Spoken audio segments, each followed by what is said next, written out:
going on in Dalton. Because if I truly was doing something wrong, guys, I would not be here.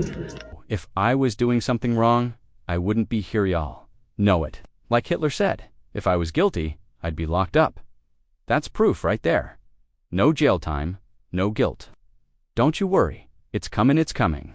Hey, y'all, it's your girl J9 Eve. Hit that like button, subscribe, share the video, and jump into the comments. Let me know your thoughts on this. Okay, here's what I want you to do. Remember when you were a kid, you thought you knew everything, but you didn't. Picture that moment you broke something in the house. You knew your mom would be furious. So, like every kid, you hatched a plan. I didn't do it. That magical moment when you believe you've invented the lie you think it's brand new, but every kid does it. First lie ever? We all did it. That's exactly what's happening here. Someone sits down with her former bestie, Keeve Freeman now, her sworn enemy, and they have this little heart-to-heart talk. But listen, this woman, Tiffany Henyard, she's mastered the art of lying to your face. She'll make you feel crazy. She says, I'll share my phone number with everyone in town. Whatever you need, just call me. Sounds personal, right? But come on, it's clearly a tactic to win you over. They fell for it. And as you watch, engaging with this, ask yourself, was her intention real, or was it all an act? Every single time, say to yourself, it's a lie. It's a lie. Today's video is a mental workout, a training exercise to stop being so gullible. Expect it to be a lie, and you'll be fine. All right, let's roll. Tiffany's about to tell us how we just need to call her, and she'll handle everything for everyone just in time for the holidays. So Tiffany, take it away. Tell us about your good works. As you're a mirror, I will never let you struggle alone. Some people just ashamed or embarrassed to just reach out and say, hey, you know what, I really can't pay my light bill, my gas bill. Another thing I do as your supervisor, I do help with light, gas, and water bills. So if there's anybody that's struggling with any of them items, please reach out. People don't know that the township is a source of resources. So people don't know to come to us when they're struggling, let alone the village. Now for the village, we did create a grant for $1,500 for anybody that's behind on their water bill. That do still exist. As y'all know, y'all see me battling with my board. They don't want to do certain things, but So wait, there's a $1,500 grant. But is that per person or $1,500 total? Like, is everybody getting $1, a quarter? What are we doing with that covering a light bill for one day? Come on now. A little clarification would be nice. She said there's a $1,500 grant, but didn't say if that's each or the full pot. And of course, she's not going to say she's going to let you assume the best version of what she means. She's out here like this grant is to help you get back on track. And then it turns into the village wins. The people win. The city of Chicago gets paid. It's like some kind of circle of life budget plan. But nobody's actually winning anything. That's her whole pitch talk in circles. Sprinkle in hope and walk off. Okay, now she says she's just going to talk about a few things. First, Ooplu heard about the ice arena, right? The one on Greenwood. If you haven't been down Greenwood, take a drive after this. She wants everyone to go see the amazing things happening in the community. She's hyping up the ice arena over on 144th like it's the next big thing. And right next to that, the new basketball courts. She's like, they went great. This summer, no fights, no shootings, no drama. Like we're supposed to throw a parade because nobody got shot, okay? But hey, she says she loves what they're doing in the community. And now, here it comes. But I need help. Yep, I need the board to step in and help me move forward. She says, I can do a lot by myself because we're strong women. We carry a lot on our shoulders. And you already know that part gets the crowd every time. We strong single women, we handle business. Of course, right? But here's the twist. When she says we, what she really means is me. Like when I want to build an ice arena to name after my daughter. Y'all should just line up and help me make that happen. That's the real message behind the speech, all right? Let's get real. She's asking for help, saying, I need board members to help me move forward. Sure, we strong single women can handle a lot, but she needs help to do more for the community. And it's clear when she says our ice rink named after our daughter. She actually means her ice rink named after her daughter. Make no mistake, it's all ego-driven. I can do a lot, she says, but I need help. so I can do even more. Now she's bragging since becoming supervisor. Doors opened, especially in Dalton. Grants, she says she's gotten grant after grant after grant for Dalton. But here's the sting. The board rejected a $600,000 budget for a water park off Greenwood. That funding is gone. She dropped that bomb on everyone, inviting people to watch the board meetings on YouTube. Like that's an easy thing to find. As if you can look it up yourself, expecting people to sift archive footage forever just to fact-check her. She's spinning it like they just didn't want y'all to have it. They don't like you. Classic diversion. And then, note this, she calls out your clothes. Tiffany, those black tights with this black dress. Absolutely not. Hard no. Priority. Image control. She's PRing the hell out of her brand, telling you it's the positive things we do, and that the media Channel 7 newspapers only show negative stories about us. She's bitter. I don't like that. Then she pivots. Educate yourselves and your neighbors. Translation. You're gullible and uneducated. Go fix yourself. Cue the Hitler line.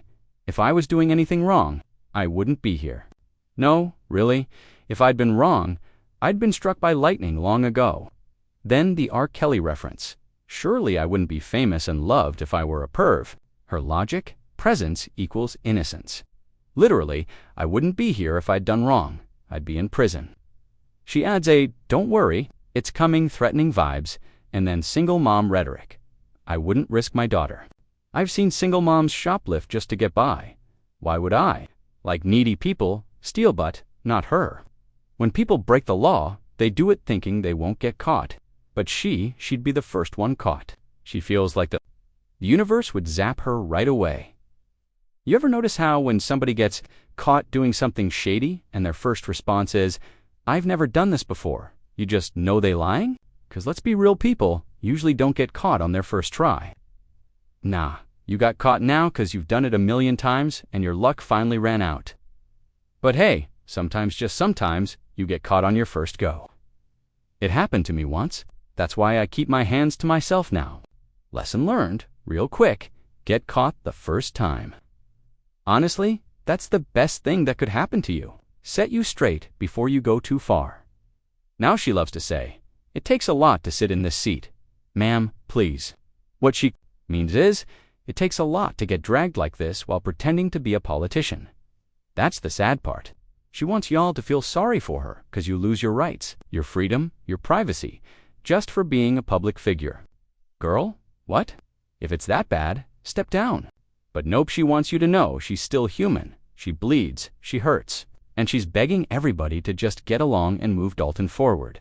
She says stop the negativity, but all she do is stir the pot, And now she's on her Unity tours this new season. We gotta band together. She talking like it's a Netflix reboot. Says she's trying to bridge the gap, not just in Dalton, but with everybody. Example, our neighbors in Dixmoor. According to her, they struggling bad infrastructure shot, water mains breaking, and she says she, the one pulling up with truckloads of water twice a week to save the day. She even got public works out there helping fix things. Interesting. So basically, she out here saving cities now. And now she wants you to reach out to people and tell them all the good things they're doing. Like, okay. Anyway, now she's about to pass the mic to Keith so he can tell y'all about snow routes or whatever's happening tomorrow. Look at him, standing up there like he's trying to impress someone. He's got that goofy energy, you can just tell. Certified goof. Troop. No question about it. And then he starts off all awkward, saying, can I sit down? I don't like standing in front of people. It's weird, but the funny thing is, he's standing in front of people anyway, so what's the point? He starts talking about how it's going to snow tomorrow, and then actually says the snow is starting at 100 p.m. First of all, what kind of time is that? 100 p.m. sounds more like a temperature than a time. But fine, he moves on to tell everyone to be aware of the snow routes on their block because he doesn't want any cars to get towed. Which okay, sure, understandable. And if you have a driveway, use it. Simple enough. But here's where it gets ridiculous. Isn't it funny how nothing in this town ever happens without her face plastered on it? Every project, every flyer, every announcement, somehow. Her image is front and center. If there's a squirrel crossing the street, she'd probably want a banner saying, brought to you by Tiffany. Ice rinks, basketball courts, water bottle handout sits, always her face. And you know she'd be furious if something went down and there wasn't room to slap her photo on it. Probably sitting in meetings like, okay, but can we put my face in the sky like the Lion King clouds? Back to Keith. He then says, if people can't figure out where to park, just call him. He gives out his cell number right there. Twice. Like we're on some late night and you're just supposed to be on the road in a snowstorm and stop to call Keith to figure out where to park. As if that's going to help more than him just explaining it clearly now. Because if it doesn't make sense in the room, it's not going to magically make sense on the phone. But this is all about pretending to be accessible, pretending to be there for the people. That's the performance. I'm going to give you my personal number because I'm about the business. She's about the business, all right, standing on top of the metaphorical business building, yelling down about how she's for the people. Then she pivots to the real reason for all this. I've got to buy gifts. I've got a mortgage to pay. What do I say to you when someone blocks money at the board meeting? Suddenly, it's about her personal stress. That's not our problem. You took the job. You knew what it came with. Welcome to politics. She talks about fighting these battles and says again, remember, February 28th, you have the chance to change the board members in Dalton. And there it is. The whole point of the speech. It's a campaign pitch dressed up as a community update. Passive-aggressive shots, veiled blame, classic political theater. Then she gets into how only Andrew Holmes supports her. He always does the will of the people, she says. Oh, absolutely. Because if she said the sky was purple, Andrew would be right there saying, yes, ma'am. It's lavender with grape undertones, just like you said. And when the rest of the room says it looks orange or yellow, he's the first to get offended, talking about how dare you contradict her. She's not wrong, he does back her up. But what she's really saying is, I don't want just support. I want blind obedience. No disagreements, no push. She doesn't want board members with ideas. She wants clones. Then she tries to win people over with talk about spending tax dollars in the community. In your own backyard, she says, sounds good until you realize she's the same one blocking business licenses and shutting down local growth. Stores that were there are gone. New businesses can't open because she's denying permits. So how are we supposed to build up the community if no one can do anything? We don't have any nice things, nothing. And the wild part is, she's the one standing at the gate blocking the nice things from coming in. That's Tiffany. She's literally the person standing there, like, nope, don't bring that in here, and then turns around and says, we don't have anything. I don't know why we don't have any nice things around here. Like, ma'am, we don't have it, because you keep turning the trucks around. Then she hop on a flight, paid for with the money y'all gave her by handing her these jobs, and go out somewhere nice to get herself what she wants. She got all this cash now, can fly here, fly there, get her stuff. But for us, she gonna make sure we don't get nothing. Nothing at all. That's what makes her the super mayor. Out here doing her shopping tours in a black dress and black stockings, and let me just say, that combo, that's a no. There are some places, maybe some settings, where that look might slide, but this wasn't it. This, right here, wasn't the one. It's just not okay. Y'all behave though because I'm not going to. Absolutely not. And, while we're at it, let's talk about the lie. You didn't invent it. That little trick you thought you came up with when you were a kid, deciding to lie so you wouldn't get in trouble. Everyone's done it.